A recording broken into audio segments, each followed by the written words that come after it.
Baiklah, setelah panjang lebar saudara, akhirnya saya berikan informasi.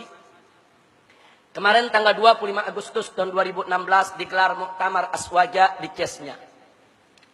Muktamar Aswaja di Cesnya. Muktamar tersebut dihadiri oleh ulama-ulama Ahlus Sunnah dari berbagai penjuru dunia.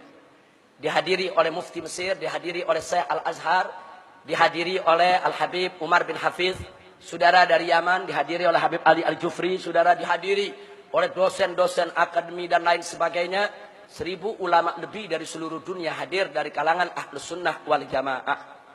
Dan mereka memutuskan bahwa Ahlus Sunnah wal Jamaah, saudara, dalam urusan mazhab fikih saat ini yang ada tersebar di muka bumi ada 4. Hanafi, Maliki, Syafi'i, dan Hambali. Kemudian di dalam urusan mazhab akidah, saudara, mereka memutuskan bahwa Ahlus Sunnah itu adalah akidah Al-Maturidiyah dan Al-Asy'ariyah. Sebagai catatan, kebanyakan ulama Hanafi ikut Maturidiyah. Kebanyakan ulama Malikiyah, Syafi'iyah, dan Hambali mengikuti akidah Asy'ariyah. Nah kemudian, keistimewaan daripada kedua akidah ini adalah Ashabut Tafwid wa Ta'wil. Mereka mengakui thariqah tafwid dan thariqah ta'wil. Nanti kita jelaskan apa yang dimaksud tafwid dan ta'wil.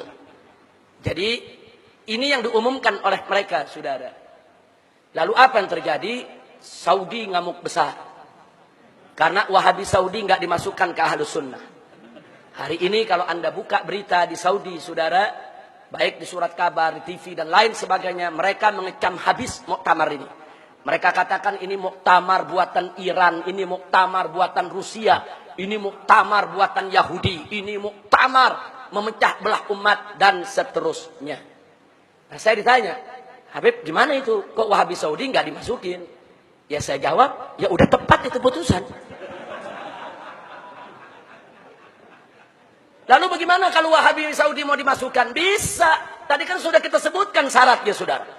Bisa. Kalau mereka mau dimasukkan, saudara, mereka harus evaluasi kembali. Yaitu tentang akidah tasbih, akidah tajsim, saudara.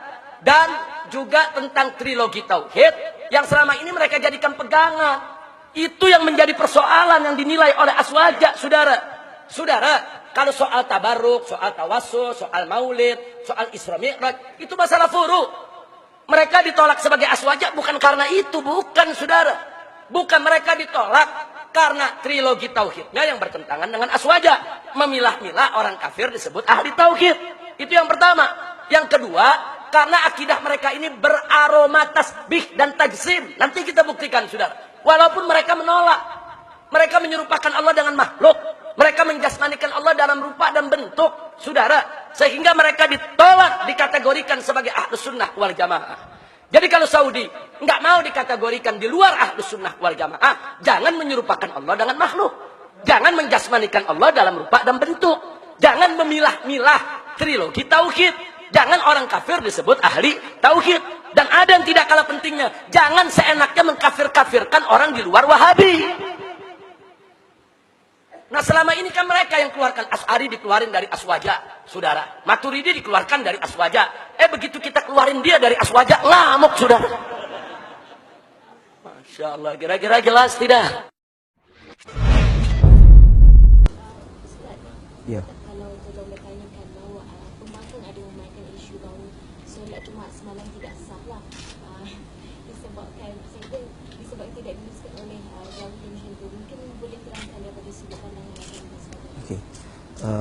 هناك بعض الاشخاص في انترنت في ماليزيا الان بدأ يعني يتكلم عن موضوع صلاة رئيس الوزراء وصلاة يعني الجمعة بالامس امام الامام يعني من مكة الامام الوهابي، قالوا لا يصح. فهل يمكن الشيخ يبين هذا الوضع؟ ليس هناك شيء اسمه وهاب. هذا لا نعرفه ولا يعرف في الإسلام شيء. نحن عندنا القرآن والسنة، وعندنا الإمام أحمد، الإمام الشافعي، الإمام مالك، الإمام أبي حنيفة، هؤلاء هم علماء الإسلام. الإمام محمد بن عبد الوهاب لم يأتي بشيء جديد، إنما أتى بما كان عند الأئمة السابقين من الكتاب والسنة، من القرآن والسنة. فليس هناك شيء اسمه وهابي، هذا خطأ وأمر لا يوجد أصلا.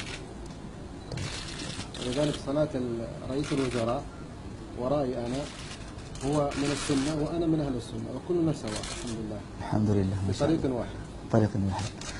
Okey, Syekh berkata sesungguhnya tidak ada istilah pun dalam Islam yang bernama Wahabi. Tidak ada istilah. Dia satu pengistilahan yang disalahgunakan. Dan sesungguhnya kalau kita merujuk kembali, Saudi sendiri mereka mempraktikkan madhab Hanbali. Imam Ahmad di kalangan ahli sunnah, Imam Syafi'i di kalangan ahli sunnah, dan imam-imam yang lain juga daripada kalangan ahli sunnah. Maka sebenarnya tidak ada satu perkara yang baru pun. Kesemuanya berasaskan Al-Quran dan As-Sunnah. Itu pegangan kerajaan Arab Saudi, bahkan pegangan dan pendirian Syekh sendiri. Dan Al-Imam ataupun Al-Syekh Muhammad bin Abdul Wahab yang disandarkan kepadanya perkataan Wahabi itu tidak mendatangkan perkara-perkara yang baru pun. Sebaliknya apa yang didatangkan berasaskan Al-Quran dan As-Sunnah. Maka itu yang menjadi rujukan dan sandaran asas. Adapun Wahabi itu merupakan satu hal yang tidak benar, dan salat Jumaat semalam Perdana Menteri di belakang Syekh dan sebagainya, Syekh ahli sunnah, Perdana Menteri ahli sunnah, dan kita semua adalah ahli sunnah. Nah, mungkin Syekh عندك تعليقات. بسم الله والصلاة والسلام على رسول الله وعلى آله وصحبه ومن اتبع هداه أما بعد. فالأصل أن أمة الإسلام أمة واحدة، نبيها واحد ودينها واحد، وجميع أهل السنة والجماعة يتبعون صحابة رسول الله صلى الله عليه وسلم ويقدرونهم ويقتدون بهم والتابعين ومن تبعهم، فالمصدر والمرجع إلى هؤلاء. وأما كل الأسماء التي حدثت بعد ذلك فهي من أسماء يصدق عليها ما نهى الله عز وجل عنه، ولا تنابزوا بالألقاب، وقوله تعالى ولا تنازعوا فتفشلوا وتذهب ريحكم واصبروا. فهذه الأمور إنما هي تفرح الشيطان الذي يئس أن يعبده المصلون، ولكن لم ييأس من التحريش بينهم. بل الذي ينبغي أن تترك هذه الأمور، وإن كان ثم خلافات فالمؤمنون بينهم من المشتركات ما يمكن أن يجتمعوا به ويتآلفوا ويقضوا على هذا الخلاف، ولا يعطوا خلافات فرعية أكبر من حجمها حتى تتسبب في تفتيت الأمة وتشتيت جهودها، وهم أحوج ما يكون إلى أن يتحدوا في هذا العالم ضد خصومهم وأعدائهم الذين يريدون لهم شرا. نعم. طيب اوكي. Syekh Lutfullah, profesor di Aqidah di Universiti Ummul Qura, menyentuh isu yang sama yang dibangkitkan tadi. Kata beliau, umat kita umat yang satu, agama kita satu, Nabi kita SAW satu, kita mengikut para sahabah radhiyallahu anhum ajma'in juga yang sama. Okey. Kemudian kata beliau, adapun yang didatangkan istilah-istilah, mustalahat ataupun terminologi seperti perkataan Wahabi ini satu perkataan baru yang tidak pernah ada dalam kamus dan diary kita. Dan beliau membacakan firman Allah Subhanahu wa taala, wala tanabazu bil alqab.